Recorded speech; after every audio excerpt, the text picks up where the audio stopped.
Assalamualaikum warahmatullahi wabarakatuh.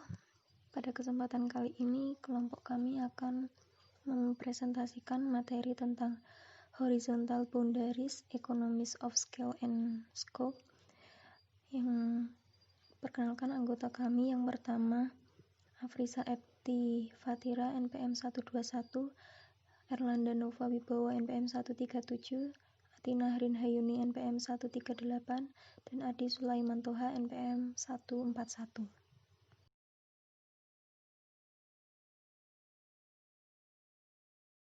Slide kedua, konsep dasar pengertian Economies of Scale dan Economies of Scope. 1. Economies of Scale, yaitu semakin banyak volume output maka biaya rata-rata produksi semakin kecil sehingga keuntungan semakin besar.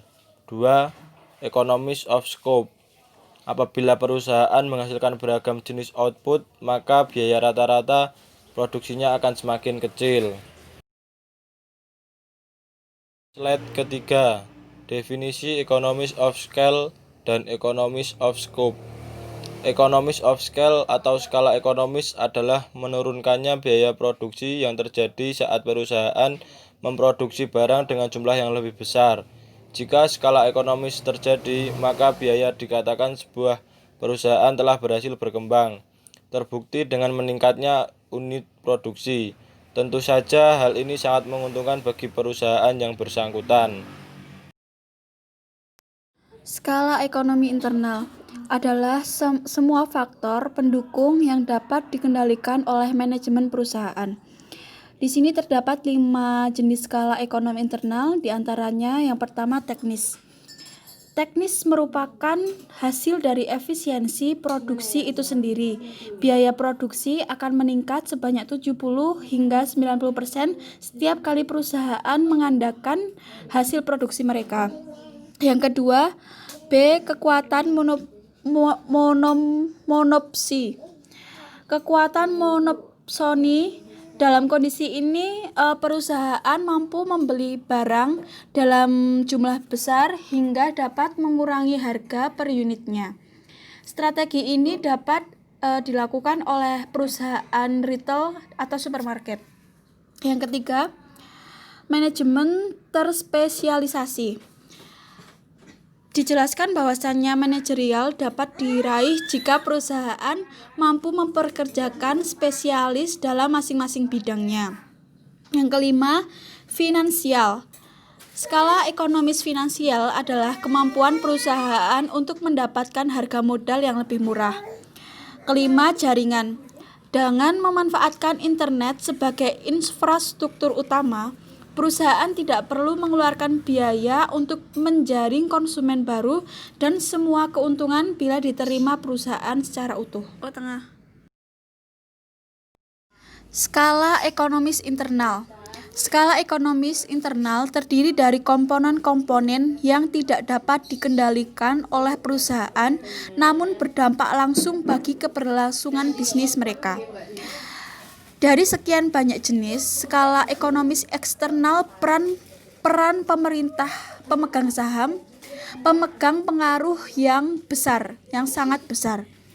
Misalnya, pembangunan infrastruktur yang dilakukan pemerintah jelas menguntungkan bagi pelaku bisnis. Mengapa skala ekonomis hanya bisa diraih perusahaan besar? Karena perusahaan besar memiliki peluang yang lebih besar dalam mencapai skala ekonomis. Perusahaan besar bisa menjual produk mereka dengan harga yang rendah karena mereka mampu membeli bahan baku dalam jumlah besar.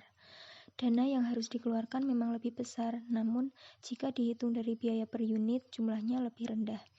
Hal ini secara otomatis memangkas ongkos produksi sehingga mereka bisa menjual harga produknya lebih murah dari para pesaing atau perusahaan kecil.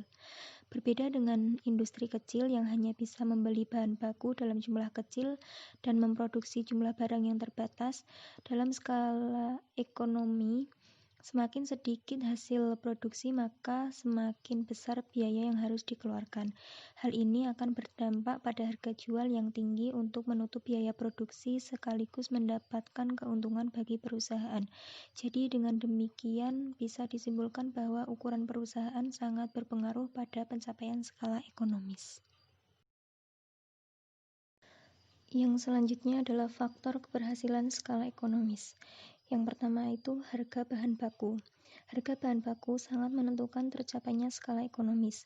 Misalnya ketika McDonald's membeli kentang untuk membuat french fries, mereka bisa membeli dalam jumlah besar dan mendapatkan volume yang lebih besar juga. Dari pembelian ini, mereka bisa memperoleh diskon yang tentunya sangat menguntungkan untuk proses produksinya. Yang kedua, input yang mahal. Sebuah perusahaan terdiri dari banyak bagian di dalamnya, seperti pemasaran, riset dan pengembangan, teknologi, peralatan, serta jajaran manajerial lainnya. Mereka harus memiliki aspek mana yang lebih ditekankan dari yang lain, yang diproyeksi mampu mendatangkan keuntungan besar. Yang ketiga, spesialisasi pekerjaan. Seiring dengan skala produksi yang semakin besar, perusahaan bisa memaksimalkan penggunaan mesin produksi untuk menghasilkan lebih banyak barang. Sementara itu, mereka bisa memilih tenaga ahli yang terbatas namun kredibel di bidang masing-masing. Yang terakhir, sistem yang terorganisir. Dalam perusahaan besar, masing-masing orang memiliki tugas yang jelas dan tidak berbenturan dengan yang lain.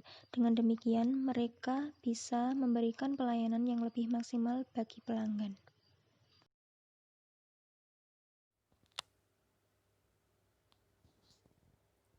Definisi economy of scope.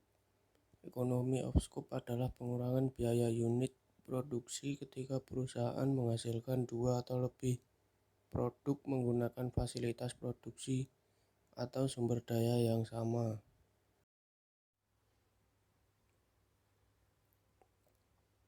Menghitung economy of scope. Secara sistematis, formula untuk economy of scope adalah sebagai berikut.